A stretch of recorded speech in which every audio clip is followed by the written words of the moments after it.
ছাত্র জনতার গণ অভ্যুত্থানে স্বৈরাচার সরকারের পতন হলেও নিঃস্ব হয়েছে হাজার হাজার পরিবার। তছনছ হয়ে গেছে তাদের সাজানো গোছানো সুখের সংসার। সেই সংসারে এখন কেবল শূন্যতা আর হাহাকার। এমন হাজারো পরিবারের একটি রাজধানীর আজিমপুরের শহীদ দুলাল মাহমুদের পরিবার। সরকারি কোয়ার্টারের ভেতরে প্রাণ হারানো মানুষটির পরিবারের এখনকার অবলম্বন কি, সেই কথাই জানাচ্ছেন হাসান জাবেদ। ছবি তুলেছেন তারিক হাসান। একটি বেসরকারি ব্যাংকের সহকারী ব্যবস্থাপক দুলাল মাহমুদ রাজধানীর আজিমপুর সরকারি কোয়ার্টারে দুই সন্তান ও স্ত্রীকে নিয়ে সুখে শান্তিতে কাটছিল তাদের জীবন। কিন্তু হঠাৎই সেই সুখের ঘর তছনছ করে দেয় হায়নারূপী পুলিশ। ছাত্র জনতার আন্দোলনে উত্তাল 18 জুলাই। অফিস থেকে সন্ধ্যায় বাসায় ফিরে স্ত্রীর তৈরি করা কেক কেটে নিজের জন্মদিনেও উদযাপন করেন দুলাল। বৃদ্ধ মাকে ইনসুলিন দিয়ে বাসার নিচে নামেন ওষুধ কিনতে। গেটে যেতেই পুলিশের ছোড়া দুটি গুলি এসে লাগে তার হাত ও পেটে। লুটিয়ে পড়েন দুলাল। পরদিন ভোরবেলায় ঢাকা মেডিকেলে চিকিৎসাধীন অবস্থায় মারা যান তিনি। নারী ছেঁড়া ধন আদরের মানিকের এমন করুণ মৃত্যুতে শুকে পাথর মা। সকালে কইছে মা তুমি একটা লাগে ভাত খাইবা, পরে খিদে লাগলে একটা রুটি আর একটা কেলা খাইবা। অনেক কিছু করছে, অনেক বলার মতো না।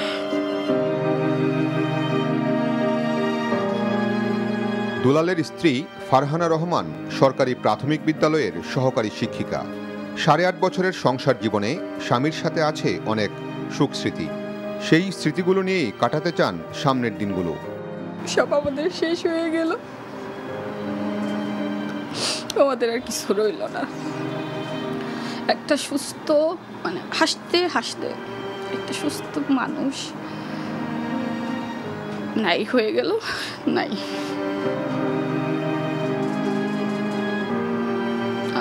আমার সাজানো সংসার এক মুহূর্তেই সব শেষ হয়ে গেছে আমার। নিহত দুলালের অবুঝ দুটি শিশু বুঝেছে যে তাদের বাবা আর ফিরে আসবে না। পিতৃহারা শিশু দুটি এখন খুঁজে ফিরে বাবার আদর, সুহাগ ও ভালোবাসা। বাবাকে ভালোবাসার চিঠিও লেখেন ছেলে ফারাজ মাহমুদ। আমাকে নিয়ে বাবা অনেক খেলতো। আমার যে ব্যাটটা রেখে গেছে ওইটা আমার বাবা কিনে দিয়েছে, সেই জন্য ভাবি বাবা ওই ব্যাটটা নিয়ে আমাকে নিয়ে খেলতেছে। আমি ভাবি বাবা ওখানে বসে টেবিলে বসে ভাত খাচ্ছে আর আমাদের বিছানায় ঘুমাচ্ছে, আমরা 4 জন মিলে ঘুমাচ্ছি। প্রতিবেশীরাও দুলাল মাহমুদের মৃত্যুকে মেনে নিতে পারছেন না।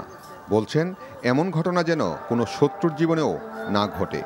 খুবই খারাপ লাগছে। একটা মানুষ, উনি তো নিরীহ মানুষ, সাধারণ চাকরি করে, কোনো সাথেও নাই পাচেও নাই, তাই না? তো ওনার জন্য মনে পড়লে খারাপ লাগে। Hasan Javed, NTV news, Dhaka. প্রধানমন্ত্রীর সরকারি বাসভবন গণভবনকে জুলাই গণ অভ্যুত্থানের স্মৃতি জাদুঘর করার সিদ্ধান্ত নিয়েছে অন্তর্বর্তী সরকার। বৃহস্পতিবার প্রধান উপদেষ্টার কার্যালয়ে উপদেষ্টা পরিষদের বৈঠকে এই সিদ্ধান্ত হয়। ফরেন সার্ভিস একাডেমিতে ব্রিফিংয়ে উপদেষ্টা আসিফ মাহমুদ সজীব ভুঁইয়া আরও জানান, গণভবন জনগণের জন্য উন্মুক্ত করে দেওয়া হবে। মইদুল ইসলামের রিপোর্ট। ছাত্র জনতার রক্তক্ষয়ী গণ অভ্যুত্থানে গত 5 আগস্ট শেখ হাসিনা দেশ ছেড়ে পালিয়ে গেলে গণমানুষ দখলে নেন প্রধানমন্ত্রীর সরকারি বাসভবন গণভবন। প্রধান উপদেষ্টা ডক্টর মোহাম্মদ ইউনূসের সভাপতিত্বে অনুষ্ঠিত বৈঠকে সিদ্ধান্ত হয় গণভবনকে গণমানুষের জন্য উন্মুক্ত করে দেওয়া হবে।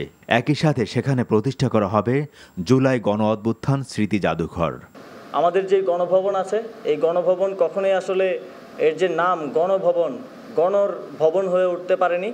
তাই এই গণভবনকে যেহেতু এদেশের মানুষ ছাত্র জনতা একটা অভ্যুত্থানের মাধ্যমে জয় করেছে, এটিকে জনগণের জন্য উন্মুক্ত করে দেওয়া হবে এবং এই জুলাই গণ অভ্যুত্থানের স্মৃতিকে, শহীদদের স্মৃতি এবং বিগত ফ্যাসিবাদী সরকারের আমলে যত অন্যায় অবিচার হয়েছে সব কিছুর স্মৃতি সংরক্ষণ করার জন্য গণভবনকে জুলাই গণ অভ্যুত্থান স্মৃতি জাদুঘর হিসেবে প্রতিষ্ঠা করা হবে। বিভিন্নভাবে ফ্যাসিবাদী শক্তিকে পুনর্বাসন করার চেষ্টা চলছে অভিযোগ করে আসিফ মাহমুদ বলেন, বিচারের আগ পর্যন্ত তাদেরকে পুনর্বাসনের কোনো সুযোগ নেই। তিনি জানান, জুলাই গণ অভ্যুত্থানে আহত এবং শহীদ পরিবারের সদস্যদের নিয়ে একটি অনুষ্ঠানে অংশ নেবে উপদেষ্টা পরিষদ। ফ্যাসিবাদী যেই রাজনৈতিক দল কিংবা রাজনৈতিক জোট বাংলাদেশে ফ্যাসিবাদ প্রতিষ্ঠা করেছিল, বিচারের সম্পূর্ণ বিচার না হওয়া পর্যন্ত তারা রাজনীতি করতে পারবে কি পারবে না, এই প্রশ্নটা আমরা জনগণের কাছে ছেড়েছি। তবে সম্পূর্ণভাবে বিচার করার জন্য আপনারা জানেন সরকার ইতিমধ্যেই ব্যবস্থা নিয়েছে, আইন মন্ত্রণালয় এটা নিয়ে কাজ করছে। মানবতা বিরোধী অপরাধের হিসেবে তাদের বিচার নিশ্চিত করা হবে। এদিকে শ্রম মন্ত্রণালয়ের অধীনে শ্রমিকদের যে কোনো সমস্যা সমাধানের জন্য একটি রিভিউ কমিটি গঠন করার সিদ্ধান্ত হয় উপদেষ্টা পরিষদের বৈঠকে। মইদুল ইসলাম, এনটিভি নিউজ, ঢাকা।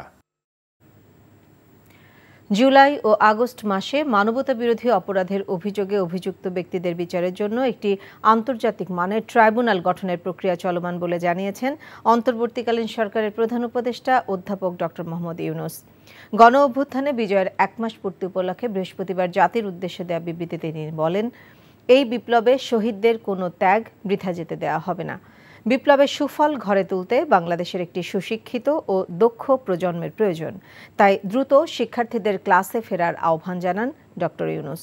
ছাত্র জনতার আন্দোলন ঠেকাতে যারা খুনের পথ বেছে নিয়েছিলেন তাদের দেশে প্রত্যার্পণ ও স্বৈরাচারের সময় দুর্নীতিবাজ ব্যক্তি, রাজনীতিবিদ ও আমলারা যে পরিমাণ অর্থ আত্মসাৎ করেছে তা দেশে ফিরিয়ে আনতে সরকার ইতোমধ্যে বিশেষজ্ঞ প্রতিষ্ঠানের সাথে আলোচনা শুরু করেছে বলে জানান তিনি। বলেন, অভ্যুত্থানে শহীদদের স্বপ্নের সাথে কখনোই তারা বিশ্বাসঘাতকতা করবেন না। দুঃশাসন ও স্বৈরাচার দ্বারা সৃষ্ট ক্ষত পূরণ করাই এখন সবচেয়ে বড় চ্যালেঞ্জ, আর এগুলো মোকাবেলায় একতা ও সমন্বয় সবচেয়ে বেশি প্রয়োজন বলে উল্লেখ করেন ডক্টর ইউনূস। আওয়ামী লীগের প্রেসিডিয়াম সদস্য ও সাবেক মন্ত্রী শাহজাহান খানকে রাজধানী থেকে গ্রেপ্তার করা হয়েছে। বৃহস্পতিবার মধ্যরাতে গোপন সূত্রে খবর পেয়ে যৌথ বাহিনীর এক অভিযানে ধানমন্ডি থেকে তাকে গ্রেপ্তার করা হয়। তবে কোন মামলায় তাকে গ্রেপ্তার করা হয়েছে সেটি জানা যায়নি। তার বিরুদ্ধে পরিবহন সেক্টরে চাঁদাবাজি ও নৈরাজ্য সৃষ্টির অভিযোগ রয়েছে। শাহজাহান খান ও তার ভাই, ছেলে সহ পরিবারের অন্যান্য সদস্যদের বিরুদ্ধেও জ্ঞাত আয় বহির্ভূত বিপুল সম্পত্তির তথ্য রয়েছে। এর আগে অনিয়ম, দুর্নীতি, অবৈধ সম্পদ অর্জনের অভিযোগে শাহজাহান খান সহ 5 মন্ত্রী, এমপির বিরুদ্ধে অনুসন্ধান করেন দুর্নীতি দমন কমিশন। গত 20 আগস্ট এ সংক্রান্ত অনুমোদন দেয় দুদক। নদী ভাঙে, সাথে ভাঙে শেষ ঠিকানা। স্মরণকালের ভয়ানক বন্যায় ছোট ফেনী নদীর পাড় ভেঙে তলিয়ে গেছে সোনাগাজীর চর মজলিশপুর ইউনিয়নের কাটাখিলা গ্রামের বাড়িঘর। বসতভিটা হারাবার আতঙ্কে গ্রামবাসী। দ্রুত ভাঙন ঠেকানো না গেলে বাস্তুহারা হবে অনেকে। রনি রায়হানের ছবিতে ফেনীর সোনাগাজীর প্রত্যন্ত গ্রামের খবর জানাচ্ছেন হাসান মাহমুদ। উজান থেকে হঠাৎ করে নেমে আসার ঢলে হুড়মুড় করে ছোট ফেনী নদী উপচে ভেঙে পড়ে সব কিছু। ঢলের তোড়ে ভেঙে পড়ে হুগলি খালের সাথে ছোট ফেনী নদীর সংযোগ স্থলটি। পানি নেমে গেলেও সেই ক্ষতচিহ্ন বয়ে বেড়াচ্ছে চর মজলিশপুর ইউনিয়নের কাটাখালী গ্রামের মানুষ। নদীর ধারে গড়ে ওঠা অনেক বাড়িঘরও তলিয়ে গেছে নদীতে। আমাদের লালপোল থেকে শুরু করে এই পাশের যতগুলো পানি লালপোল গড়ায় আসছে, সম্পূর্ণ পানি কিন্তু এদিক দিয়ে গেছে, সম্পূর্ণ পানি এদিক দিয়ে গেছে। ঢলটা ওই পানি যদি এদিক দিয়ে না নামতো তাহলে তো মানুষ সবই ডুবে যেত। এখন এদিক দিয়ে যাওয়ার কারণে একদিন পানি গেছে, দ্বিতীয় দিন আমাদের এই জায়গাটা 1 ঘন্টার ব্যবধানে পুরা সাগর হয়ে গেছে। মানে এটা ভেঙে রাস্তাঘাট সবকিছু ভেঙে পানি উপর দিয়ে চড়ছে। ফেনীতে যে স্মরণকালের ভয়াবহ বন্যার ছোবল, তাতে জেলার সোনাগাজীর চর মজলিশপুর ইউনিয়নের কাটাখিলা গ্রামের ছোট ফেনী নদী পাড়ের মানুষ এখন নদী ভাঙনের আশঙ্কায়। যে কোনো সময় ভেঙে পড়তে পারে তাদের ভিটে মাটি। আতঙ্কে কাটে রাত দিন।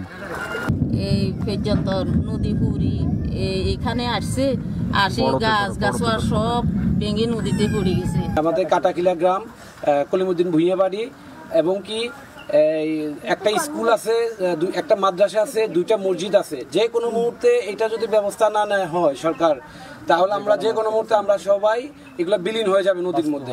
আর খুচরা ব্যবস্থা হয়ে গেছে, আর খুচরা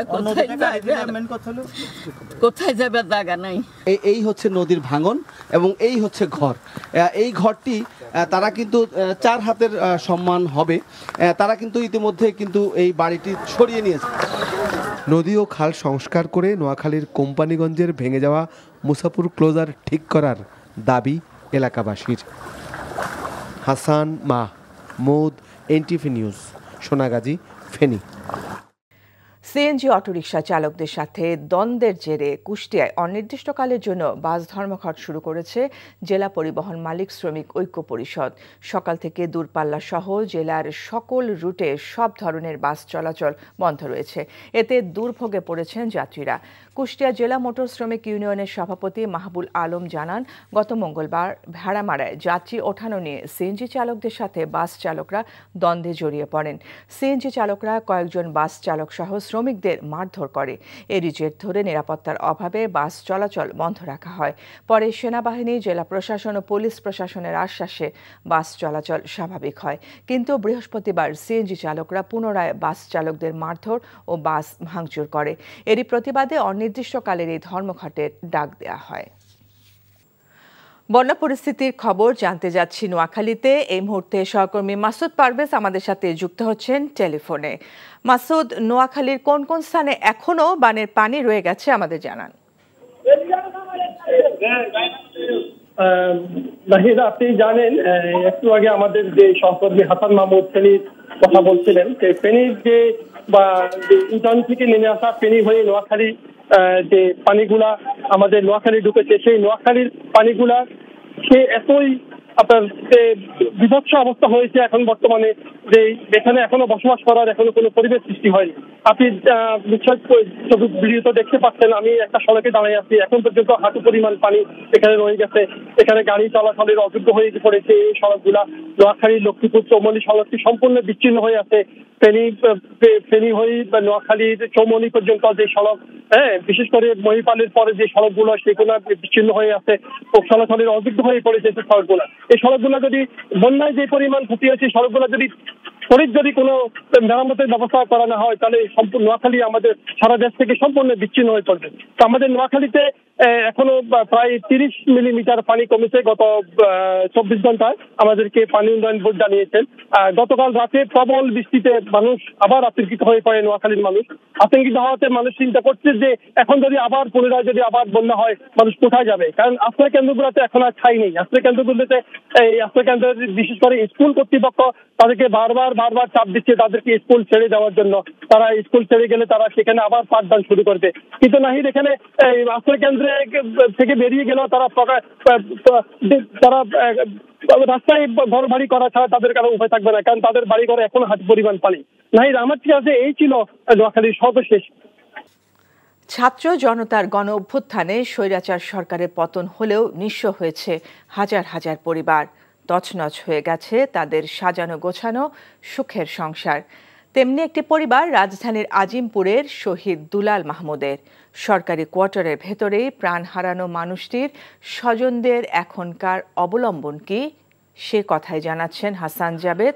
ছবি তুলেছেন তারিক হাসান। একটি বেসরকারি ব্যাংকের সহকারী ব্যবস্থাপক দুলাল মাহমুদ রাজধানীর আজিমপুর সরকারি কোয়ার্টারে 2 সন্তান ও স্ত্রীকে নিয়ে সুখে শান্তিতে কাটছিল তাদের জীবন। কিন্তু হঠাৎই সেই সুখের ঘর তছনছ করে দেয় হায়নারূপী পুলিশ। ছাত্র জনতার আন্দোলনে উত্তাল 18 জুলাই। অফিস থেকে সন্ধ্যায় বাসায় ফিরে স্ত্রীর তৈরি করা কেক কেটে নিজের জন্মদিনেও উদযাপন করেন দুলাল। বৃদ্ধ মাকে ইনসুলিন দিয়ে বাসার নিচে নামেন ওষুধ কিনতে। গেটে যেতেই পুলিশের ছোড়া 2টি গুলি এসে লাগে তার হাত ও পেটে। লুটিয়ে পড়েন দুলাল। পরদিন ভোরবেলায় ঢাকা মেডিকেলে চিকিৎসাধীন অবস্থায় মারা যান তিনি। নারী ছেঁড়া ধন আদরের মানিকের এমন করুণ মৃত্যুতে শুকে পাথর মা।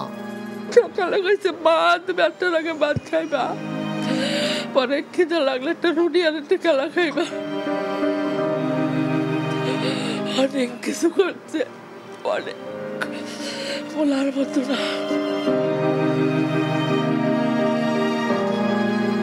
দুলালের স্ত্রী ফারহানা রহমান সরকারি প্রাথমিক বিদ্যালয়ের সহকারী শিক্ষিকা। 8.5 বছরের সংসার জীবনে স্বামীর সাথে আছে অনেক সুখ স্মৃতি।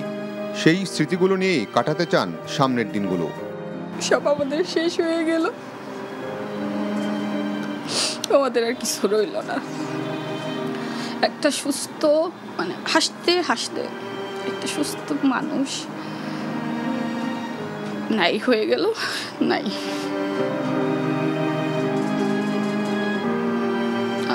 আমার সাজানো সংসার এক মুহূর্তেই সব শেষ হয়ে গেছে আমার। নিহত দুলালের অবুঝ দুটি শিশুও বুঝেছে যে তাদের বাবা আর ফিরে আসবে না। পিতৃহারা শিশু দুটি এখন খুঁজে ফিরে বাবার আদর, সুহাগ ও ভালোবাসা। বাবাকে ভালোবাসার চিঠিও লেখেন ছেলে ফারাজ মাহমুদ। আমাকে নিয়ে বাবা অনেক খেলতো। আমার যে ব্যাটটা রেখে গেছে ওইটা আমার বাবা কিনে দিয়েছে, সেই জন্য ভাবি বাবা ওই ব্যাটটা নিয়ে আমাকে নিয়ে খেলতেছে। আমি ভাবি বাবা ওখানে বসে টেবিলে বসে ভাত খাচ্ছে আর আমাদের বিছানায় ঘুমাচ্ছে, আমরা 4 জন মিলে ঘুমাচ্ছি। প্রতিবেশীরাও দুলাল মাহমুদের মৃত্যুকে মেনে নিতে পারছেন না। বলছেন এমন ঘটনা যেন কোনো শত্রুর জীবনেও না ঘটে। খুবই খারাপ লাগছে। একটা মানুষ, উনি তো নিরীহ মানুষ, সাধারণ চাকরি করে, কোনো সাথেও নাই পাচেও নাই, তাই না? তো ওনার জন্য মনে পড়লে খারাপ লাগে। Hasan Javed, NTV news, Dhaka. সাবেক ভূমিমন্ত্রী শামসুর রহমান শরীফ ডিলুর ছেলে শিরহান শরীফ তামালকে অস্ত্রগুলিসহ গ্রেফতার করেছে র্যাপিড অ্যাকশন ব্যাটালিয়ন র্যাব। বৈষম্য বিরোধী ছাত্র আন্দোলনে শিক্ষার্থীর উপর হামলার ঘটনায় দায়ের করা মামলার পলাতক আসামি তিনি। বৃহস্পতিবার দিবাগত রাতে পাবনার ঈশ্বরদী এলাকা থেকে তাকে গ্রেফতার করা হয়। এ সময় তার কাছ থেকে একটি বিদেশি পিস্তল, একটি ম্যাগাজিন, 4 রাউন্ড গুলি, 10 পিস ইয়াবা ও একটি প্রাইভেট কার জব্দ করা হয়েছে। ব্যবসা প্রতিষ্ঠান ও মুক্তিযোদ্ধার বাড়িতে হামলার অভিযোগও রয়েছে তার বিরুদ্ধে। পোশাক সহ শিল্পাঞ্চলে অস্থিরতা রোধে ঢাকার আশুলিয়ায় নাশকতাকারী সন্দেহে 6 জনকে আটক করেছে যৌথ বাহিনী। আটককৃতদের মধ্যে 2 জনকে গ্রেফতার দেখানো হয়েছে। গতকাল মধ্যরাতে সেনাবাহিনী, পুলিশ ও র্যাবের সমন্বয়ে এই অভিযান পরিচালিত হয়। আশুলিয়া থানার পরিদর্শক মাসুদুর রহমান বিষয়টি নিশ্চিত করেছেন। তিনি জানান, আটককৃতরা ঝুট ব্যবসায় প্রভাব বিস্তার সহ নাশকতার উদ্দেশ্যে পরিকল্পিতভাবে শিল্পাঞ্চল অস্থিতিশীল করার চেষ্টা করছিল।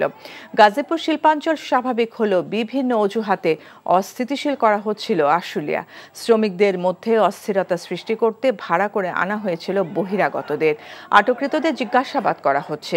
শিল্পাঞ্চলে অস্থিরতার নেপথ্যে কারা তা খতিয়ে দেখা হচ্ছে। প্রসঙ্গত, বেতন বৈষম্য নিয়ে টানা কয়েকদিনের শ্রমিক অসন্তোষের কারণে অস্থিরতা তৈরি হয় পোশাক শিল্প খাতে। খুচরা পর্যায়ে প্রতি কেজিতে 2 থেকে 3 টাকা পর্যন্ত বৃদ্ধি পেয়েছে চালের দাম। এর পাশাপাশি বেড়েছে ব্রয়লার মুরগি ও ফার্মের ডিমের দামও। বাজার দর জানতে সরাসরি যাচ্ছে কারওয়ান বাজারে সহকর্মী মিসবাহ হাসানের কাছে। মিসবাহ, আজ বাজারে পণ্যের দাম কেমন দেখছেন?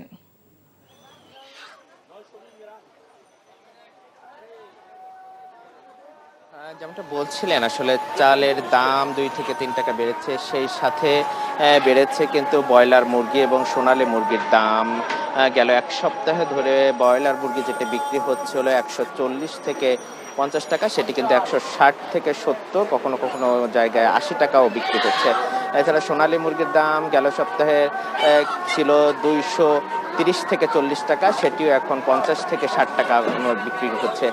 এছাড়া বাজারে বেড়েছে রসুনের দাম যেখানে 220 টাকা ছিল এখন 220 থেকে 240 টাকা থেকে 250 টাকা পর্যন্ত কিন্তু বিক্রি হচ্ছে।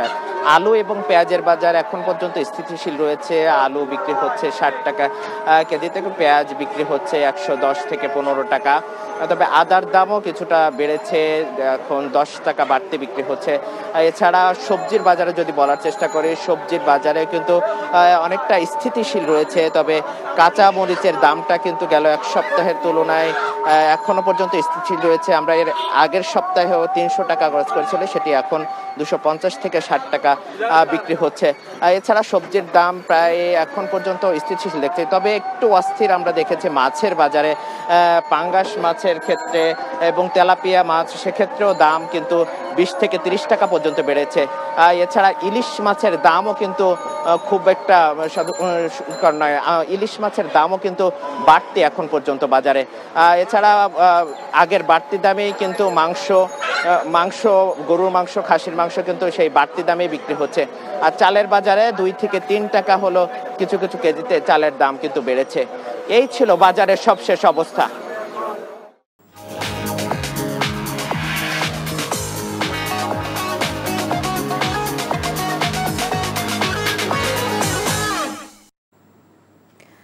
নগদ নিবেদিত অর্থনীতির খবর।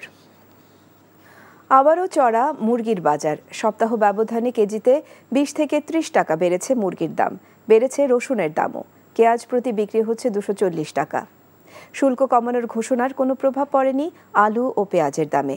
মেজবা হাসানের রিপোর্ট। সরকার পরিবর্তনের 1 মাসের মাথায়ও বাজারে তেমন প্রভাব না পড়ায় অনেকটাই হতাশ ক্রেতাদের অনেকেই। বাজারের দাম তো কমে নাকি, বাজারের দাম এই যে 120 টাকা রাখলো পেঁয়াজ, ওই কম, আগে এই দামে এসেছিল। সবজিতে মাত্র সবকিছু আমার কাছে বেশি মনে হচ্ছে, এখন তো আগে যেমন ছিল এরকমই। গেল সপ্তাহের তুলনায় ব্রয়লার মুরগির দাম বেড়ে বিক্রি হচ্ছে 170 থেকে 180 টাকা। সোনালী মুরগি বিক্রি হচ্ছে 260 থেকে 270 টাকা। ডিমের দামে নেই কোনো স্থিতিশীলতা, একদিন কিছুটা বাড়ছে তো অন্যদিন কিছুটা কমে। কেন দামের এই ওঠানামা তার কোনো সদুত্তর নেই ব্যবসায়ীদের কাছে। হঠাৎ করে দাম বাড়ার কারণ হলো মার্কেটে মাল কম আসতেছে। ছোট মুরগিটা 62 কিনছি, বড় মুরগিটা 60 টাকা কিনছি। এখন মাসের প্রথম সপ্তাহে তো এখন ওই কাস্টমার একটু বাজার আছে, আবার শুক্রবার একটু 10 টাকা বেশি এমনি থাকে, বিশেষ শুক্র শনি এই 3 দিন একটু বেশি থাকে। কিছু সবজির দাম অল্প কমেছে, তবে অধিকাংশ সবজির দামই বাড়তি। বৃহস্পতিবার দাম নিয়ন্ত্রণে সরকারের পক্ষ থেকে আলু ও পেঁয়াজের শুল্ক কমানোর ঘোষণা দেওয়া হয়, তবে এ দুটো পণ্য বিক্রি হচ্ছে আগের বাড়তি দামেই। পেঁয়াজের কেজি 110 থেকে 120 টাকা, আর প্রতি কেজি আলু বিক্রি হচ্ছে 55 থেকে 60 টাকায়। আবার বেড়েছে রসুনের দাম, কেজি বিক্রি হচ্ছে 240 টাকায়। আলু 55 টাকা করে কেজি, যেটা গত সপ্তাহে 55 টাকা ছিল। রসুনের বাজারটা একটু চড়া, যেটা 220 টাকা ছিল গত সপ্তাহে, কিন্তু এখন 240 টাকা হয়েছে। রুই, তেলাপিয়া ও পাঙাশের মতো মাছের দাম কিছুটা বেড়েছে। আগের বাড়তি দামে বিক্রি হচ্ছে ইলিশ। টালমাটালে এই বাজারে স্বস্তি ফেরেনি স্বল্প আয়ের মানুষদের। দাম একটু বেশি, মানে শাক দাম ডুমুরা শাক 40 টাকা, 5 শাক 10 টাকা বেতন পেয়ে আমরা মাংস কিনে বিদ্যা, মাছই কিনে বিদ্যা। 2 সপ্তাহের ব্যবধানে 2 থেকে 3 টাকা বেড়েছে চালের দাম। বাড়তি দামে বিক্রি হচ্ছে গরু ও খাসির মাংস। Mezba Hasan, NTV news, Dhaka. সাবেক ভূমিমন্ত্রী শামসুর রহমান শরীফ ডিলুর ছেলে শিরহান শরীফ তমালকে অস্ত্র গুলিসহ গ্রেপ্তার করেছে র্যাব। বৈষম্য বিরোধী ছাত্র আন্দোলনের শিক্ষার্থীদের উপর হামলার ঘটনায় দায়ের করা মামলার পলাতক আসামি তিনি। বৃহস্পতিবার দিবাগত রাতে পাবনার ঈশ্বরদী এলাকা থেকে তাকে গ্রেপ্তার করা হয়।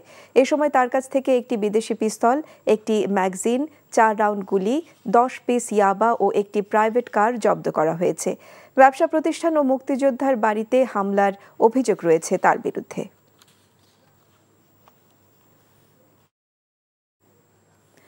পোশাক সহ শিল্পাঞ্চলে অস্থিরতা রোধে ঢাকার আশুলিয়ার নাশকতাকারী সন্দেহে 6 জনকে আটক করেছে যৌথ বাহিনী। আটককৃতদের মধ্যে 2 জনকে গ্রেপ্তার দেখানো হয়েছে। গতকাল মধ্যরাতে সেনাবাহিনী, পুলিশ ও র্যাবের সমন্বয়ে এই অভিযান পরিচালিত হয়। আশুলিয়া থানার পরিদর্শক মাসুদুর রহমান বিষয়টি নিশ্চিত করেন। জানান, আটককৃতরা ঝুট ব্যবসায় প্রভাব বিস্তার সহ নাশকতার উদ্দেশ্যে পরিকল্পিতভাবে শিল্পাঞ্চল অস্থিতিশীল করার চেষ্টা করছিল।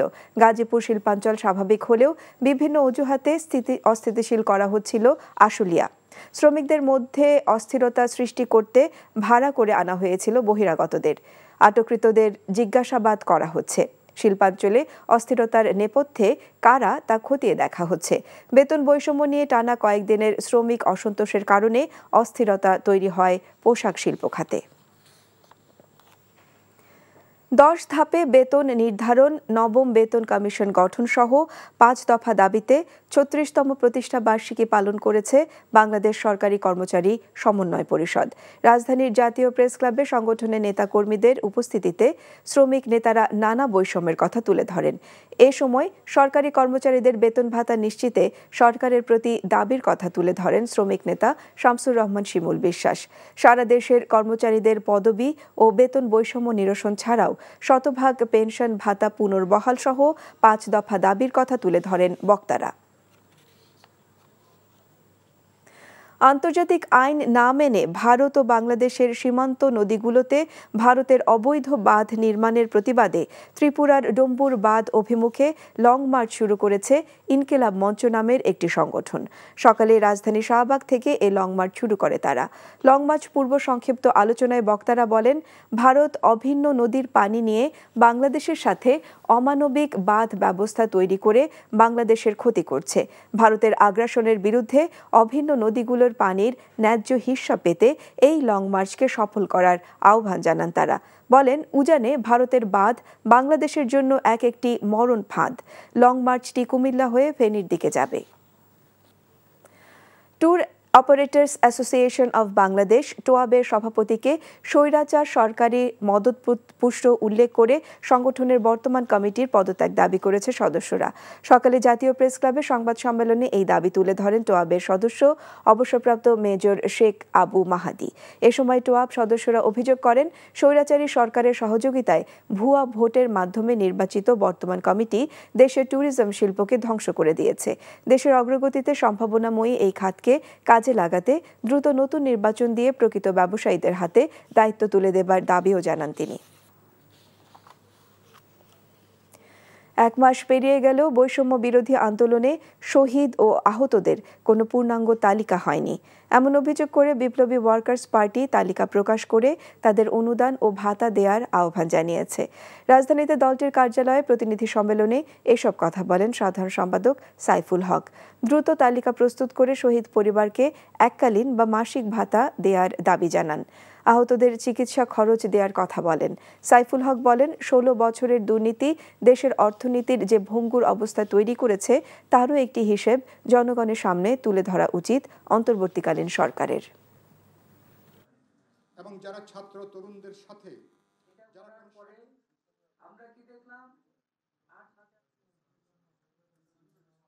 একটা অংশ আছেন যারা নানাভাবে অন্তর্বর্তী সরকারকে বহু ধরনের উস্কানি দেবার চেষ্টা করছেন, তারা যেন আন্দোলিত না হন, এ ব্যাপারে তাদেরকে সতর্ক থাকা দরকার।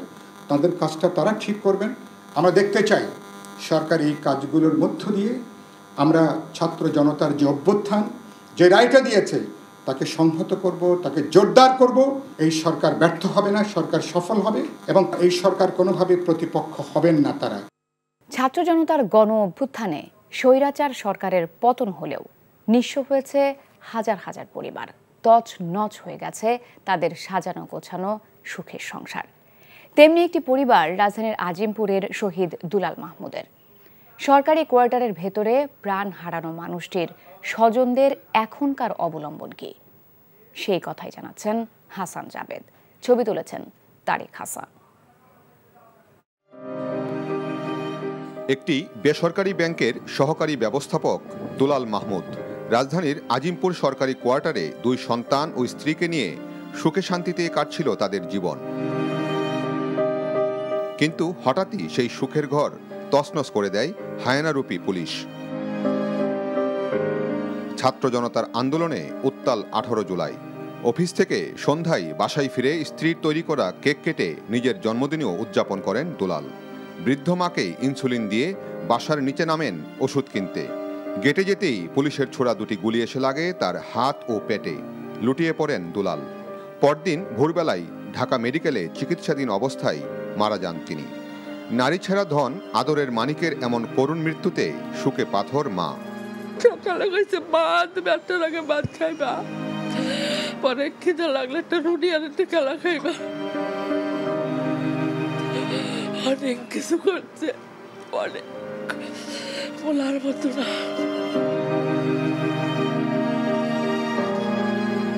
দুলালের স্ত্রী ফারহানা রহমান সরকারি প্রাথমিক বিদ্যালয়ের সহকারী শিক্ষিকা। 8.5 বছরের সংসার জীবনে স্বামীর সাথে আছে অনেক সুখ স্মৃতি। সেই স্মৃতিগুলো নিয়েই কাটাতে চান সামনের দিনগুলো। সব আমাদের শেষ হয়ে গেল, আমাদের আর কিছু রইল না। একটা সুস্থ মানে হাসতে হাসতে একটা সুস্থ মানুষ নাই হয়ে গেল, নাই।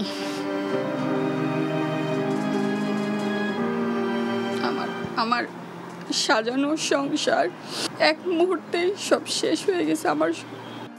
নিহত দুলালের অবুঝ দুটি শিশুও বুঝেছে যে তাদের বাবা আর ফিরে আসবে না। পিতৃহারা শিশু দুটি এখন খুঁজে ফিরে বাবার আদর, সুহাগ ও ভালোবাসা। বাবাকে ভালোবাসার চিঠিও লেখেন ছেলে ফারাজ মাহমুদ। আমাকে নিয়ে বাবা অনেক খেলতো। আমার যে ব্যাটটা রেখে গেছে ওইটা আমার বাবা কিনে দিয়েছে, সেই জন্য ভাবি বাবা ওই ব্যাটটা নিয়ে আমাকে নিয়ে খেলতেছে। আমি ভাবি বাবা ওখানে বসে টেবিলে বসে ভাত খাচ্ছে আর আমাদের বিছানায় ঘুমাচ্ছে, আমরা 4 জন মিলে ঘুমাচ্ছি।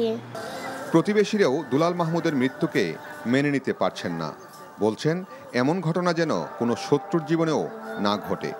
খুবই খারাপ লাগছে। একটা মানুষ, উনি তো নিরীহ মানুষ, সাধারণ চাকরি করে, কোনো সাথেও নাই পাচেও নাই, তাই না?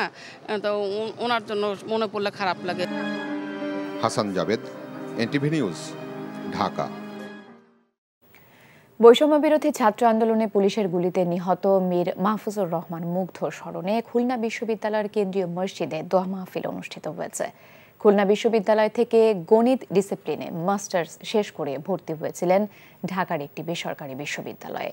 বৈষম্য বিরোধী ছাত্র আন্দোলনে গত 18 জুলাই পুলিশের গুলিতে নিহত হন মীর মাহফুজুর রহমান মুগ্ধ।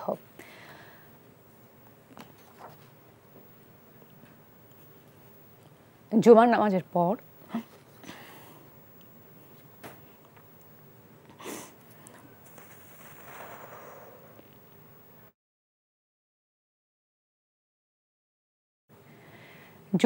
দুর্নীতিমুক্ত দেশ, ঘুষ দুর্নীতিমুক্ত দেশ প্রতিষ্ঠিত করতে হয়, শুধু রাষ্ট্রের পক্ষে একা সম্ভব নয়।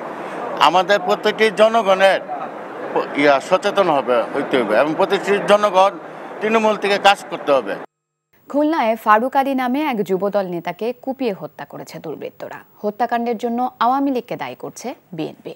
নিহত ফারুক আলী তেরোখাদা উপজেলার মধুপুর ইউনিয়নের 4 নং ওয়ার্ড যুবদলের যুগ্ম সম্পাদক ছিলেন। পুলিশ জানায় গতকাল বিকেলে কুলাবাজারে প্রকাশ্য দিবালোকে তাকে কুপিয়ে হত্যা করা হয়। জেলা বিএনপির আহ্বায়ক আমির এজাজ খান এই হত্যাকাণ্ডের জন্য আওয়ামী লীগের সন্ত্রাসীদের দায়ী করেছেন। পুলিশ বলছে আসামিদের ধরতে অভিযান চলছে। ঘুমন্ত অবস্থায় সাপের কামড়ে প্রাণ গেল 2 স্কুল শিক্ষার্থীর। ঠাকুরগাঁওয়ে 2 বাড়িতে এই মর্মান্তিক ঘটনা ঘটে। মৃতদের একজন বেগুনবাড়ি ইউনিয়নের সৈয়দপুর গ্রামের জাকিরুল ইসলামের মেয়ে জান্নাত। স্বজনরা জানান গতরাতে ঘুমিয়ে থাকা অবস্থায় তাকে সাপে কামড় দেয়। পরে দ্রুত স্থানীয় হাসপাতালে নিয়ে গেলে চিকিৎসকরা তাকে মৃত ঘোষণা করেন। জান্নাত স্থানীয় একটি স্কুলের 7ম শ্রেণীর ছাত্রী ছিল। একই রাতে শালন্দর ইউনিয়নের ইয়াকুবপুর গ্রামে নিজ বাড়িতে সাপে কামড় দেয় 2য় শ্রেণীর শিক্ষার্থী আদিত্যকে। পরে হাসপাতালে মারা যায় সে। সিএনজি অটোরিকশা চালকের সাথে দ্বন্দ্বের জেরে কুষ্টিয়ায় অনির্দিষ্টকালের জন্য বাস ধর্মঘট শুরু করেছে জেলা পরিবহন মালিক শ্রমিক ঐক্য পরিষদ। সকাল থেকে দূরপাল্লা সহ জেলার সকল রুটে সব ধরনের বাস চলাচল বন্ধ রয়েছে। এতে দুর্ভোগে পড়েছেন যাত্রীরা। কুষ্টিয়া জেলা মোটর শ্রমিক ইউনিয়নের সভাপতি মাহবুল আলম জানান, গত মঙ্গলবার ভেড়ামারায় যাত্রী ওঠানো নিয়ে সিএনজি চালকদের সাথে বাস চালকরা দ্বন্দ্বে জড়িয়ে পড়েন। সিএনজি চালকরা কয়েকজন বাস চালক সহ শ্রমিকদের মারধরও করেন। এরই জের ধরে নিরাপত্তার অভাবে বাস চলাচল বন্ধ রাখা হয়। পরে সেনাবাহিনী, জেলা প্রশাসন ও পুলিশ প্রশাসনের আশ্বাসে বাস চলাচল স্বাভাবিক হয়। কিন্তু বৃহস্পতিবার সিএনজি চালকরা পুনরায় বাস চালকদের মারধর ও বাস ভাঙচুর করে। প্রতিবাদে অনির্দিষ্টকালের জন্য এই ধর্মঘটের ডাক দেয়া হয়।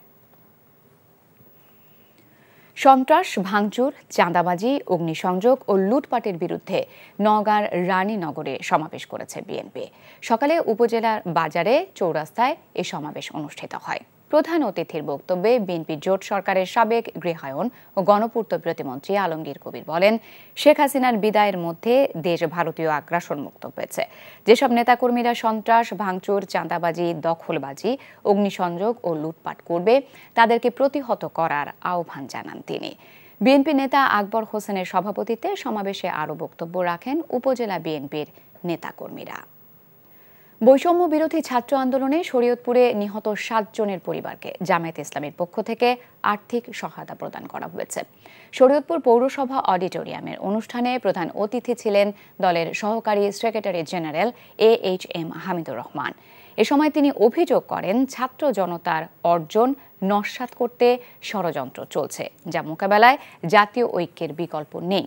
পরে ছাত্র জনতার আন্দোলনে নিহত 7 পরিবারকে 2 লাখ টাকা করে সহায়তা প্রদান করা হয়।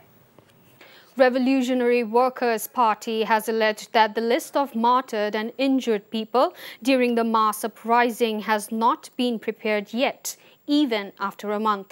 The party also urged the government to grant money and allowance to the families of the martyred and injured people. The party General Secretary Saiful Haq made the appeal in a representative conference of the party in the capital today. He also said the fascist Hasina regime destroyed the economy in the last 16 years through widespread corruption, looting and money laundering.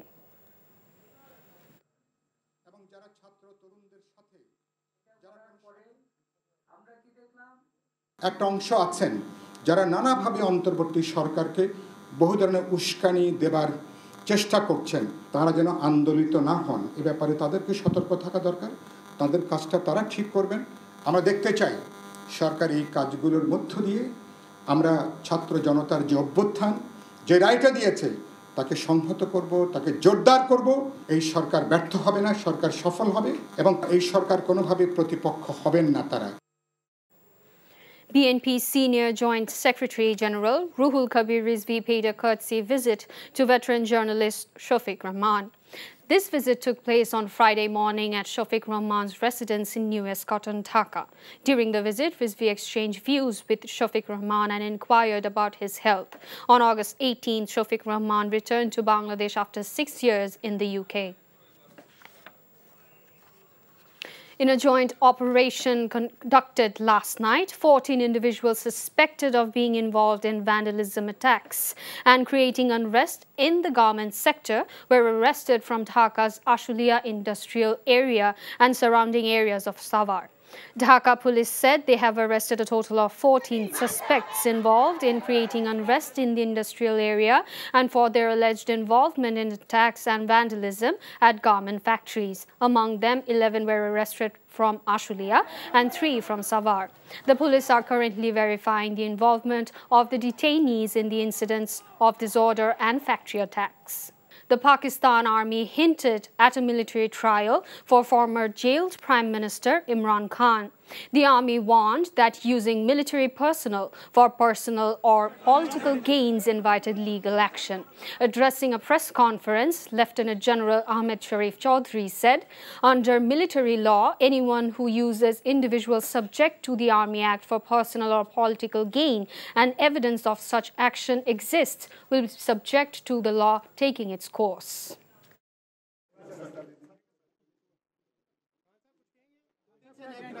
আন্তর্জাতিক আইন না মেনে ভারত ও বাংলাদেশের সীমান্ত নদীগুলোতে ভারতের অবৈধ বাঁধ নির্মাণের প্রতিবাদে ত্রিপুরার ডুম্বুর বাঁধ অভিমুখে লং মার্চ শুরু করেছে ইনকিলাব মঞ্চ নামের একটি সংগঠন। সকালে রাজধানীর শাহবাগ থেকে লং মার্চ শুরু করে তারা।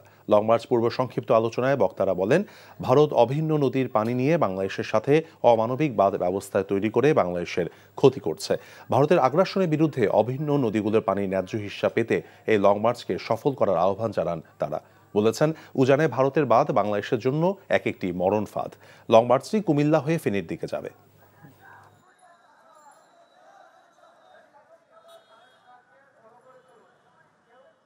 পৃথিবীর বহু দেশে শুধু বাঁধ মানুষকে বাঁচিয়ে দিয়েছে, নদীকে বাঁচিয়ে দিয়েছে। আন্তর্জাতিক নিয়ম হচ্ছে ভারত যখন কোনো বাঁধ করবে তার স্টেক হোল্ডার বাংলাদেশকে জানাবে। অথচ কি লজ্জা, আপনারা জানেন ভারত গত 50 বছরের বেশি সময় ধরে আমাদের প্রত্যেকটা আন্তঃসীমান্ত নদীতে আমাদেরকে না জানিয়ে, আমাদেরকে না ডেকে তারা একের পরে এক বাঁধ নির্মাণ করেছে। বিএনপির স্থায়ী কমিটির সদস্য আমির খসরু মাহমুদ চৌধুরী বলেছেন, নতুন ষড়যন্ত্র মোকাবেলা করে রাষ্ট্র সংস্কারে ঐক্যবদ্ধভাবে কাজ করবে বিএনপি।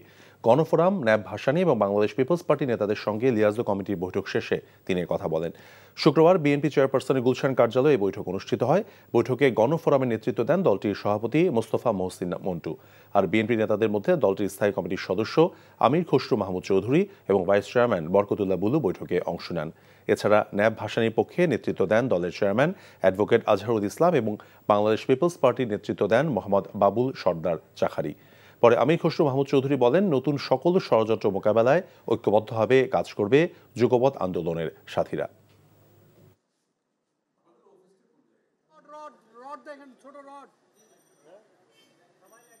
আমাদের যুগপথের যে ঐক্যটা, সেই ঐক্যটা আমরা অটুট রাখছি, কারণ দেশের বর্তমান প্রেক্ষাপটে এখানে নানা ধরনের ষড়যন্ত্র চলছে।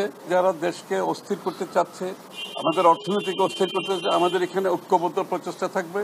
বর্তমান সরকারের যেটা কাজ করছে, আমাদের জাতীয় ঐক্যের পরিপ্রেক্ষিতে আমরা দেশে একটা বড় ধরনের পরিবর্তনের মাধ্যমে নতুন বাংলাদেশ গড়ার যে প্রত্যয়, সেটার জন্য আমরা সকলে কাজ করছি।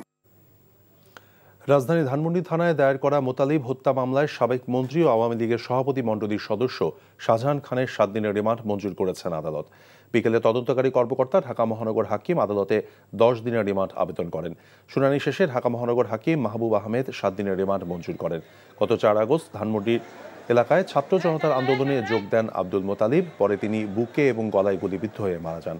এই ঘটনায় হত্যা মামলায় শাহজাহান খানকে 23 নম্বর আসামি করা হয়েছে। গত বৃহস্পতিবার রাতে ধানমন্ডি থেকে পুলিশ তাকে গ্রেফতার করে।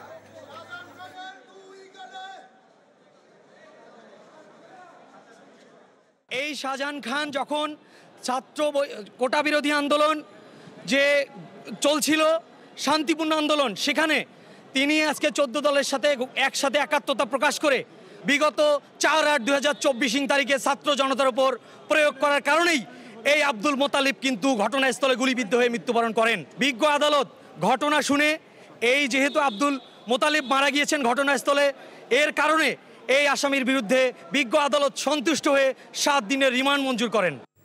নদী ভাঙে, সাথে ভাঙে শেষ ঠিকানা।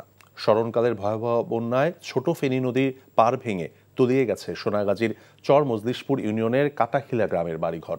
এখনও বসতভিটা হারানোর আতঙ্কে গ্রামবাসী। দ্রুত ভাঙন ঠেকানো না গেলে বাস্তুহারা হবেন অনেকেই। রনি রায়হানের ছবিতে ফেনী সোনাগাজীর প্রত্যন্ত গ্রামের খবর জানাচ্ছেন হাসান মাহমুদ। উজান থেকে হঠাৎ করে নেমে আসার ঢলে হুড়মুড় করে ছোট ফেনী নদী উপচে ভেঙে পড়ে সব কিছু। ঢলের তোড়ে ভেঙে পড়ে হুগলি খালের সাথে ছোট ফেনী নদীর সংযোগ স্থলটি। পানি নেমে গেলেও সেই ক্ষতচিহ্ন বয়ে বেড়াচ্ছে চর মজলিশপুর ইউনিয়নের কাটাখালী গ্রামের মানুষ। নদীর ধারে গড়ে ওঠা অনেক বাড়িঘরও তলিয়ে গেছে নদীতে। আমাদের লালপোল থেকে শুরু করে এই পাশের যতগুলো পানি লালপোল গড়ায় আসছে, সম্পূর্ণ পানি কিন্তু এদিক দিয়ে গেছে, সম্পূর্ণ পানি এদিক দিয়ে গেছে। ঢলটা ওই পানি যদি এদিক দিয়ে না নামতো তাহলে তো মানুষ সবই ডুবে যেত। এখন এদিক দিয়ে যাওয়ার কারণে একদিন পানি গেছে, দ্বিতীয় দিন আমাদের এই জায়গাটা 1 ঘন্টার ব্যবধানে পুরা সাগর হয়ে গেছে। মানে এটা ভেঙে রাস্তাঘাট সবকিছু ভেঙে পানি উপর দিয়ে চড়ছে। ফেনীতে যে স্মরণকালের ভয়াবহ বন্যার ছোবল, তাতে জেলার সোনাগাজীর চর মজলিশপুর ইউনিয়নের কাটাখিলা গ্রামের ছোট ফেনী নদী পাড়ের মানুষ এখন নদী ভাঙনের আশঙ্কায়। যে কোনো সময় ভেঙে পড়তে পারে তাদের ভিটে মাটি। আতঙ্কে কাটে রাত দিন। এই পর্যন্ত নদী পুরি এখানে আসছে, গাছ সব ভেঙে নদীতে পড়ে গেছে। আমাদের কাটাখিলা গ্রাম, কলিমুদ্দিন ভুঁইয়া বাড়ি, এবং কি একটা স্কুল আছে, একটা মাদ্রাসা আছে, 2টা মসজিদ আছে। যে কোনো মুহূর্তে এটা যদি ব্যবস্থা না নেওয়া হয় সরকার, তাহলে আমরা যে কোনো মুহূর্তে আমরা সবাই এগুলো বিলীন হয়ে যাবে নদীর মধ্যে। আর খুচরা ব্যবস্থা হয়ে গেছে, আর খুচরা কোথায় যাবে জায়গা নাই। এই হচ্ছে নদীর ভাঙন এবং এই হচ্ছে ঘর। এই ঘরটি তারা কিন্তু 4 হাতের সম্মান হবে, তারা কিন্তু ইতিমধ্যে কিন্তু এই বাড়িটি সরিয়ে নিয়েছে। নদী ও খাল সংস্কার করে নোয়াখালীর কোম্পানিগঞ্জের ভেঙে যাওয়া মুসাপুর ক্লোজার ঠিক করার দাবি এলাকাবাসীর। Hasan Mahmud, NTV news, Sonagazi, Feni. ছাত্র জনতার গণঅভ্যুত্থানে স্বৈরাচার সরকারের পতন হলেও নিঃস্ব হয়েছে হাজার হাজার পরিবার। তছনছ হয়ে গেছে তাদের সাজানো গোছানো সুখের সংসার। তেমনি একটি পরিবার রাজধানীর আজিমপুরে শহীদ দুলাল মাহমুদের। সরকারি কোয়ার্টারের ভেতরে প্রাণ হারানো মানুষটির স্বজনদের এখনকার অবলম্বন কি, সে কথাই জানাচ্ছেন হাসান জাবেদ। ছবি তুলেছেন তারিক হাসান। একটি বেসরকারি ব্যাংকের সহকারী ব্যবস্থাপক দুলাল মাহমুদ রাজধানীর আজিমপুর সরকারি কোয়ার্টারে 2 সন্তান ও স্ত্রীকে নিয়ে সুখে শান্তিতে কাটছিল তাদের জীবন। কিন্তু হঠাৎই সেই সুখের ঘর তছনছ করে দেয় হায়নারূপী পুলিশ। ছাত্র জনতার আন্দোলনে উত্তাল 18 জুলাই। অফিস থেকে সন্ধ্যায় বাসায় ফিরে স্ত্রীর তৈরি করা কেক কেটে নিজের জন্মদিনেও উদযাপন করেন দুলাল। বৃদ্ধ মাকে ইনসুলিন দিয়ে বাসার নিচে নামেন ওষুধ কিনতে। গেটে যেতেই পুলিশের ছোড়া 2টি গুলি এসে লাগে তার হাত ও পেটে। লুটিয়ে পড়েন দুলাল। পরদিন ভোরবেলায় ঢাকা মেডিকেলে চিকিৎসাধীন অবস্থায় মারা যান তিনি। নারী ছেঁড়া ধন আদরের মানিকের এমন করুণ মৃত্যুতে শুকে পাথর মা। সকালে কইছে মা তুমি একটা আগে ভাত খাইবা, পরে খিদে লাগলে একটা রুটি আর একটা কেলা খাইবা। অনেক কিছু করছে, অনেক বলার মতো না।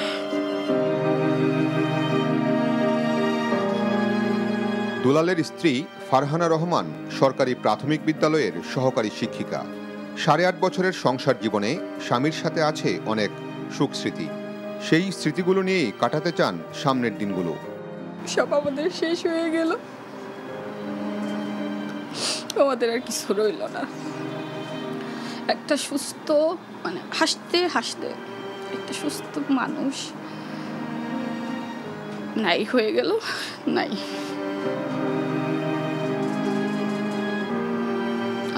আমার সাজানো সংসার এক মুহূর্তেই সব শেষ হয়ে গেছে আমার। নিহত দুলালের অবুঝ 2টি শিশুও বুঝেছে যে তাদের বাবা আর ফিরে আসবে না। পিতৃহারা শিশু দুটি এখন খুঁজে ফিরে বাবার আদর, সুহাগ ও ভালোবাসা। বাবাকে ভালোবাসার চিঠিও লেখেন ছেলে ফারাজ মাহমুদ। আমাকে নিয়ে বাবা অনেক খেলতো। আমার যে ব্যাটটা রেখে গেছে ওইটা আমার বাবা কিনে দিয়েছে, সেই জন্য ভাবি বাবা ওই ব্যাটটা নিয়ে আমাকে নিয়ে খেলতেছে। আমি ভাবি বাবা ওখানে বসে টেবিলে বসে ভাত খাচ্ছে আর আমাদের বিছানায় ঘুমাচ্ছে, আমরা 4 জন মিলে ঘুমাচ্ছি। প্রতিবেশীরাও দুলাল মাহমুদের মৃত্যুকে মেনে নিতে পারছেন না। বলছেন এমন ঘটনা যেন কোনো শত্রুর জীবনেও না ঘটে। খুবই খারাপ লাগছে। একটা মানুষ, উনি তো নিরীহ মানুষ, সাধারণ চাকরি করে, কোনো সাথেও নাই পাচেও নাই, তাই না?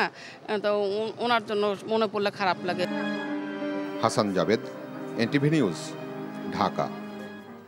1 মাস পেরিয়ে গেলেও বৈষম্য বিরোধী ছাত্র আন্দোলনের শহীদ এবং আহতদের কোনো পূর্ণাঙ্গ তালিকা হয়নি, এমন অভিযোগ করে বিপ্লবী ওয়ার্কার্স পার্টি তালিকা প্রকাশ করে তাদের অনুদান এবং ভাতা দেওয়ার আহ্বান জানিয়েছে। রাজধানীতে দলটির কার্যালয়ে প্রতিনিধি সম্মেলনে কথা বলেন সাধারণ সম্পাদক সাইফুল হক। দ্রুত তালিকা প্রস্তুত করে শহীদ পরিবারকে এককালীন বা মাসিক ভাতা দেওয়ার দাবি জানান তারা। আহতদের চিকিৎসা খরচ দেওয়ার কথাও বলেছেন। সাইফুল হক বলেন 16 বছরের দুর্নীতি দেশের অর্থনীতি যে ভঙ্গুর অবস্থা তৈরি করেছে তারও একটি হিসাব জনগণের সামনে তুলে ধরা উচিত অন্তর্বর্তীকালীন সরকারের।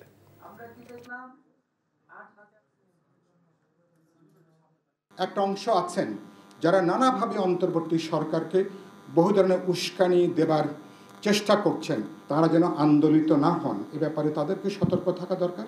তাদের কাজটা তারা ঠিক করবেন। আমরা দেখতে চাই সরকার এই কাজগুলোর মধ্য দিয়ে আমরা ছাত্র জনতার যে অভ্যুত্থান, যে রায়টা দিয়েছে তাকে সংহত করব, তাকে জোরদার করব। এই সরকার ব্যর্থ হবে না, সরকার সফল হবে এবং এই সরকার কোনোভাবে প্রতিপক্ষ হবেন না তারা। বাংলাদেশের বিরুদ্ধে ভারতের পানি সন্ত্রাসের প্রতিবাদে এবং আন্তঃসীমান্ত নদীগুলোতে ভারতের অবৈধ এবং একতরফা সকল বাঁধ উচ্ছেদের প্রতিবাদে কুমিল্লায় সার্বভৌম সমাবেশ অনুষ্ঠিত হয়েছে।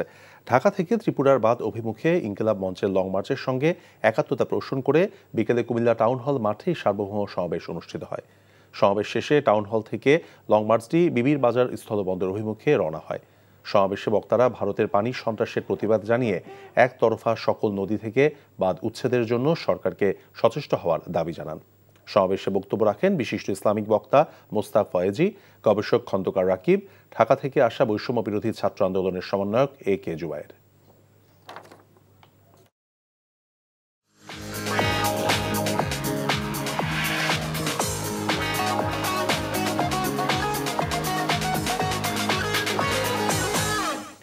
নগদ নিবেদিত অর্থনীতির খবর। আবারও চড়া মুরগির বাজার। সপ্তাহের ব্যবধানে কেজিতে 20 থেকে 30 টাকা বেড়েছে মুরগির দাম, বেড়েছে রসুনের দামও। কেজি প্রতি বিক্রি হচ্ছে 240 টাকায়। শুল্ক কমানোর ঘোষণার কোনো প্রভাব পড়েনি আলু ও পেঁয়াজের দামেও। মেজবা হাসানের রিপোর্ট।